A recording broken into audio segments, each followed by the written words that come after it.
Hoy nos acompaña Elena Mañez, diputada del Partido Socialista en el Parlamento de Canarias.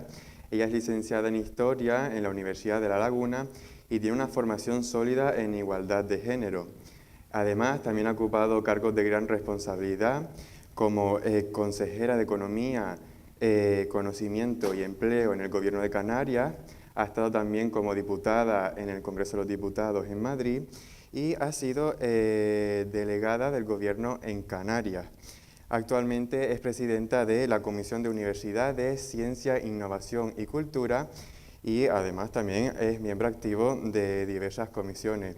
Muy buenos días, Elena. Es un placer tenerla aquí con nosotros. ¿Cómo estás?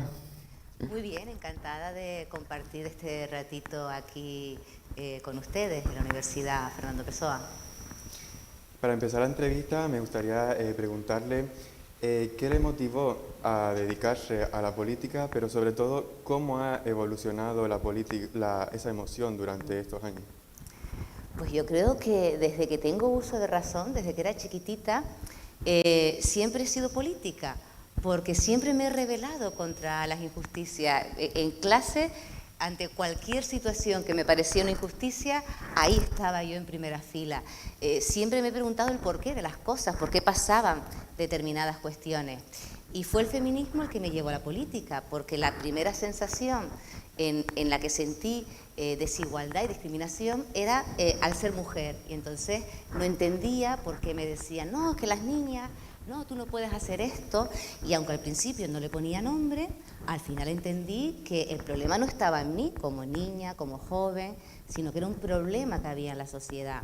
Y eso fue lo que me llevó a la inquietud de qué puedo hacer para intentar cambiar las cosas. Y primero empecé en el movimiento asociativo, trabajando en ONGs vinculadas especialmente a la lucha contra la violencia de género, y eso me fue llevando esa pregunta de si de mí dependiera, yo haría, pues me dio la oportunidad, empecé a militar en el Partido Socialista, porque entendía que era el partido que mejor defendía esos valores de igualdad y justicia social, y he tenido el gran honor y oportunidad de tener distintas responsabilidades que me han permitido pues aportar ese granito de arena para transformar la sociedad en clave de igualdad y en clave de justicia social.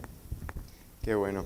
En un ratito hablaremos de feminismo, de igualdad, pero ahora me gustaría preguntarle cuál es el mayor desafío de su trabajo. Pues son muchos, porque la sociedad es compleja y cuando uno quiere transformar la sociedad se encuentra con muchas barreras estructurales. Es verdad que no es lo mismo cuando estás en un puesto de gestión, cuando estás en el Ejecutivo, ¿no?, que cuando estás en el Legislativo.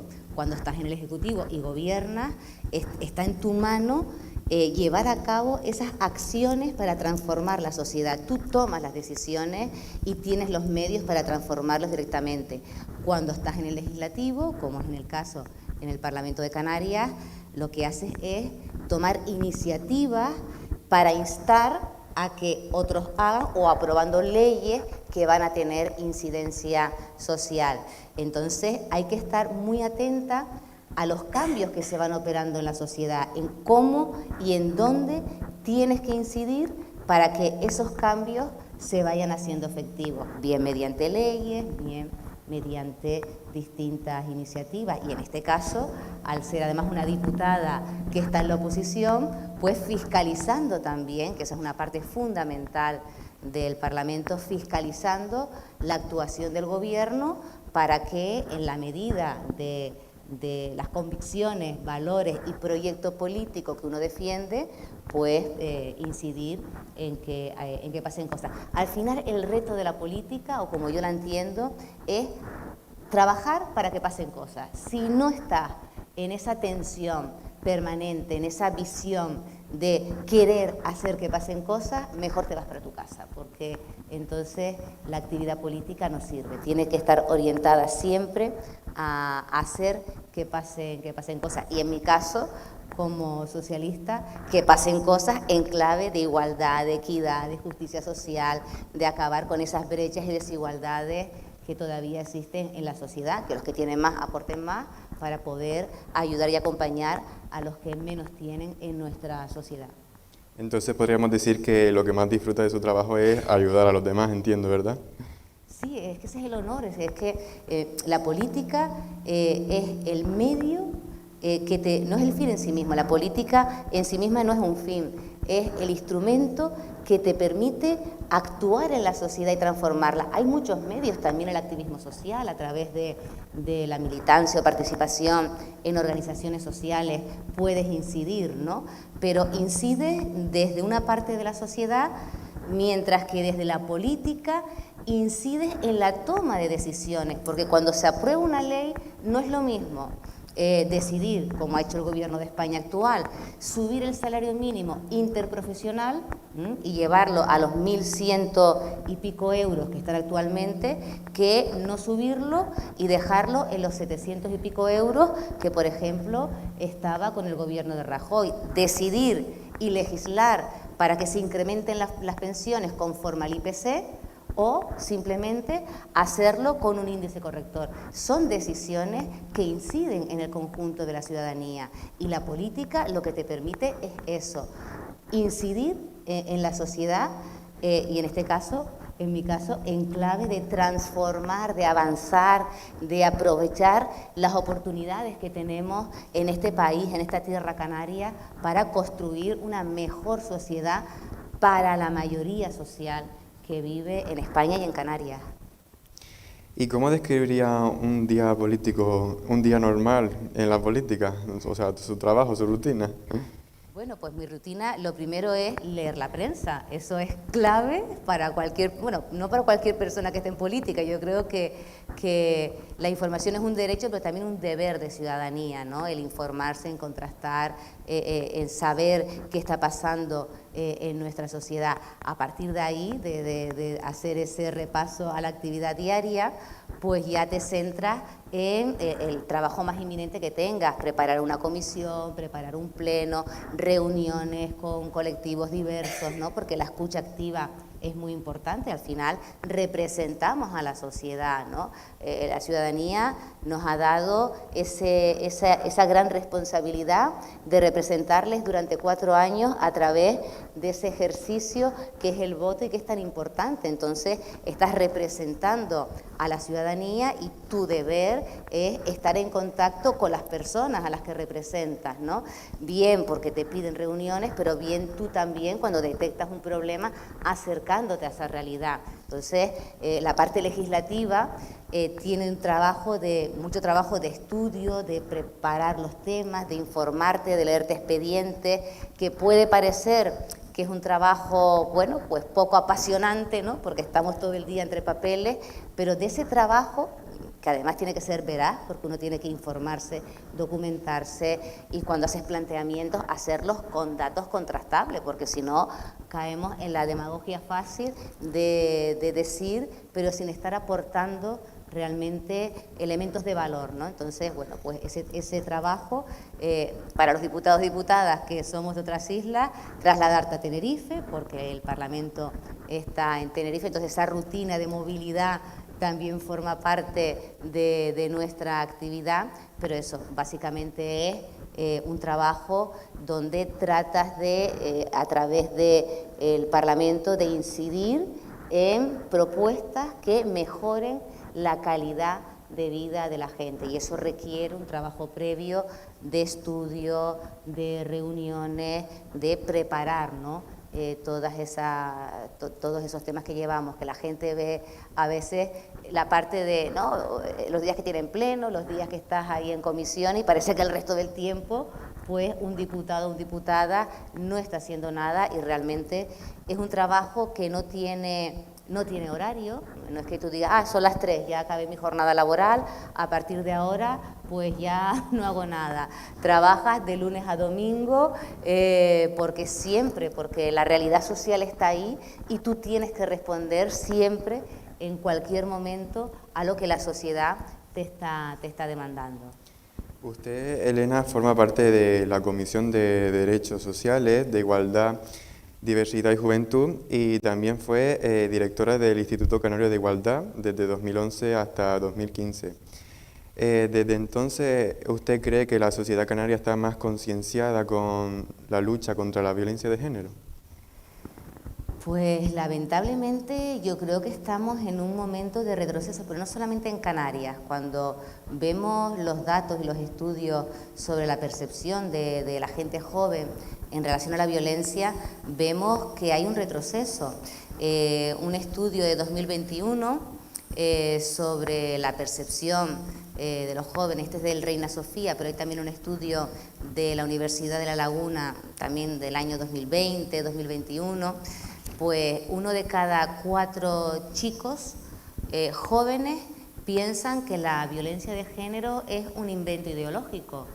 1 de cada 5 y 1 de cada 4 considera que el feminismo es un ataque directo hacia los hombres. Y ese porcentaje se ha incrementado en los últimos años.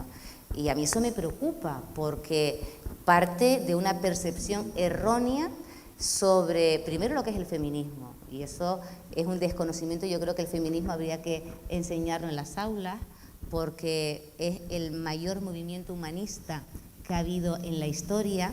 El feminismo fue el que en su momento luchó para conseguir el derecho al voto de las mujeres. El feminismo fue el que puso nombre a la violencia de género, un tipo de violencia que ejercen los hombres sobre las mujeres por el mero hecho de ser mujeres. 1.200 y pico mujeres asesinadas en nuestro país. No se da la inversa. Es decir, hay distintas formas de violencia, no significa que las mujeres no ejerzan violencia, pero este es un tipo de violencia que tiene que ver con una concepción de la sociedad en la que las mujeres todavía hoy enfrentamos numerosas brechas y desigualdades. Si se enseñara que el feminismo lo que busca es la igualdad real, es que somos más de la mitad de la población. Existe brecha salarial, vemos en los puestos de decisiones que todavía en muchísimos ámbitos las mujeres estamos infrarrepresentadas y el feminismo lo que busca simplemente no va en contra de nadie, no va en contra de los hombres, trata de transformar la sociedad en clave de igualdad y negar que hay 1.200 mujeres asesinadas en este país desde 2013 por sus parejas o exparejas y considerar que eso es un invento ideológico, a mí me parece muy peligroso. Y eso tiene causas, y tiene causas que tienen que ver, o cómo se está incrementando esa desinformación, con cómo circulan los bulos por las redes. Tiene que ver también, en mi opinión, que ahora hay un partido político que tiene un altavoz, que es un partido negacionista de los derechos de las mujeres y que además con gran capacidad para generar bulos y desinformación. Y tiene que ver también con otros elementos que a mí me preocupan, como es el consumo de la pornografía por los jóvenes a edades muy tempranas. Porque la pornografía enseña un modelo de relaciones desiguales y violentos contra las mujeres, y es un producto de consumo masculino, no a la inversa, y se está enseñando un modelo de sexualidad perversa, en el que además parece que donde el 90% de las imágenes que reproduce el porno se está ejerciendo violencia sobre las mujeres, y las mujeres parecen que están disfrutando con esa violencia que se ejerce contra las mujeres. Ese es un modelo de aprendizaje que uno de cada, ahora no me acuerdo del dato exacto, pero que ya desde los 6 años estén accediendo al porno, y en las encuestas entre los 6 y 12 años es la primera vez que los niños pueden acceder al porno, me parece muy, muy preocupante. Hay que tomar medidas. Y todo eso se produce sobre todo en las redes sociales, donde los niños, los jóvenes sobre todo, están consumiendo todo ese tipo de contenido. ¿Qué peligro cree que existen derivados del auge de estos bulos? Pues, a nivel general, no solo de igualdad, sino a nivel general. Pues que es el mayor peligro al que se enfrenta la democracia en estos momentos. No solamente los bulos, yo creo que el bulo es una noticia falsa, inventada, que además circula con una rapidez increíble, y que además cuando te llegan, y además Yo que soy una auténtica apasionada de la innovación, de las nuevas tecnologías, del poder transformador que tiene la innovación para nuestra sociedad, pero es verdad que la inteligencia artificial, los algoritmos, al final saben cómo hacer que esos bulos lleguen de forma segmentada a determinados perfiles, por ejemplo la gente joven, ¿no? Y es más fácil que te llegue el bulo a que te llegue la rectificación o la explicación que normalmente requiere mucha más explicación, porque los problemas sociales son complejos y para abordarlos requieren de rigor y eso requiere de mucho más tiempo. Pero me preocupa también la mala información, porque con la necesidad y a la velocidad que va la comunicación de captar lectores, oyentes, los medios necesitan captar clientes, pues al final vemos a veces titulares que no tienen nada que ver después con la noticia, porque tú tienes que captar la información y muchas veces la gente se queda con el titular y no sigue profundizando. Entonces los bulos son un peligro, pero también la mala información y eso hay que regularlo. Y el Gobierno de España, siguiendo una directiva europea, ha puesto en marcha un plan precisamente para transparentar mejor la información, porque la información es un derecho fundamental, pero la transparencia también, no hay que tener miedo a la transparencia y a que se sepa, por ejemplo, pues quiénes financian a los medios, cuando la financiación viene por la vía pública de publicidad y demás, qué audiencia tienen esos medios, porque al final los fondos públicos tienen que ser también distribuidos con justicia en los medios de comunicación en base a unos niveles de audiencia. Entonces, transparentar quiénes están, quiénes son esos medios, quiénes y cómo se financian, porque hay muchos pseudomedios que además está incidiendo, tratando de incidir en la política de una forma muy peligrosa. ¿Y cree que esos pseudomedios y esa ola de bulos que está creciendo puede provocar que, como por ejemplo hemos visto en Estados Unidos, crezca el populismo o movimientos ultraderecha debido a esos bulos, a esa desinformación?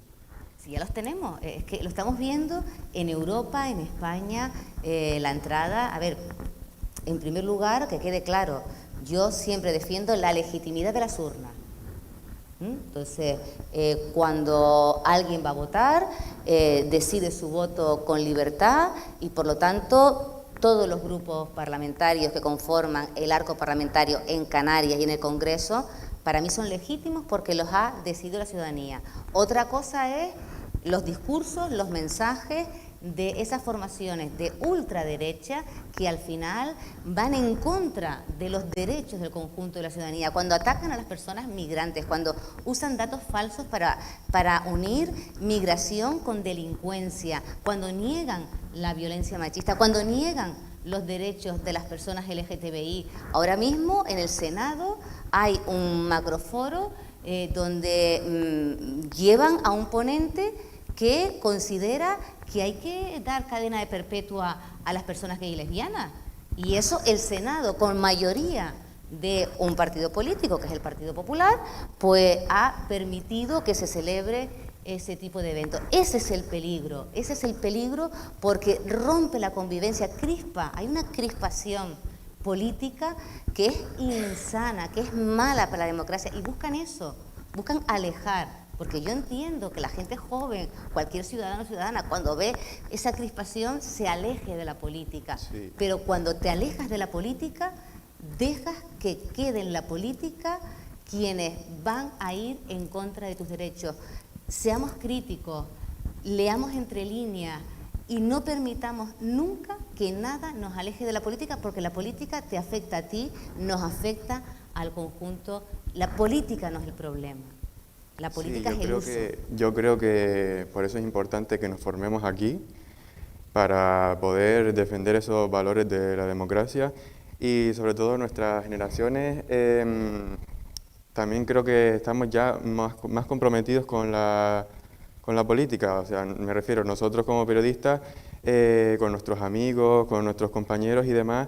Creo que estamos haciendo, por así decirlo, aquí, aunque en pequeñito, una labor porque nuestro entorno se comprometa con la política y defienda la democracia y no se trague ese tipo de bulos. Elena, no quiero despedirme sin confesarle que soy fan de su fotografía, que he estado mirando y veo que usted es aficionada. Y creo que en eso tenemos algo en común, porque yo estoy aquí precisamente porque me gustaría ser fotoperiodista. Y para terminar, quería hacerle una última pregunta, y es que, ¿qué puntos cree usted que tienen en común la fotografía y la política? Pues para mí la fotografía es mirada. Es decir, a mí me encanta, vosotros has visto, soy muy de costa, muy de atardeceres, ¿no? Pues ese momento en el que respiras y miras, ¿no? Y captas el momento. Pues en la política tienes que tener esa mirada hacia la sociedad para captar lo que la sociedad necesita en cada momento, porque además todo esto va cambiando últimamente a una velocidad auténticamente pasmosa con las nuevas tecnologías y toda la transformación que eso conlleva. Entonces, en política y también con lo de respirar, con esta crispación que se está viviendo, hay que respirar, hay que no dejarse llevar por ese clima, porque al final lo importante es aportar y transformar la sociedad para acabar pues con esas brechas, con esas desigualdades, para que la gente joven tenga oportunidades, para que el talento que tenemos en Canarias se quede en Canarias y no tenga que marcharse fuera, que es un gran reto que tenemos.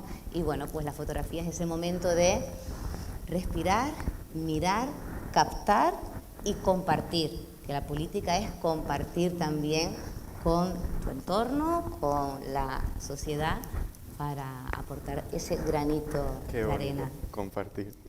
Pues Elena, ha sido un verdadero placer tenerla aquí con nosotros. Gracias por compartir su tiempo y su experiencia. Y sobre todo gracias por la invitación, por aceptar la invitación. Aquí ponemos nuestro punto y final. Que disfruten del día. Adiós.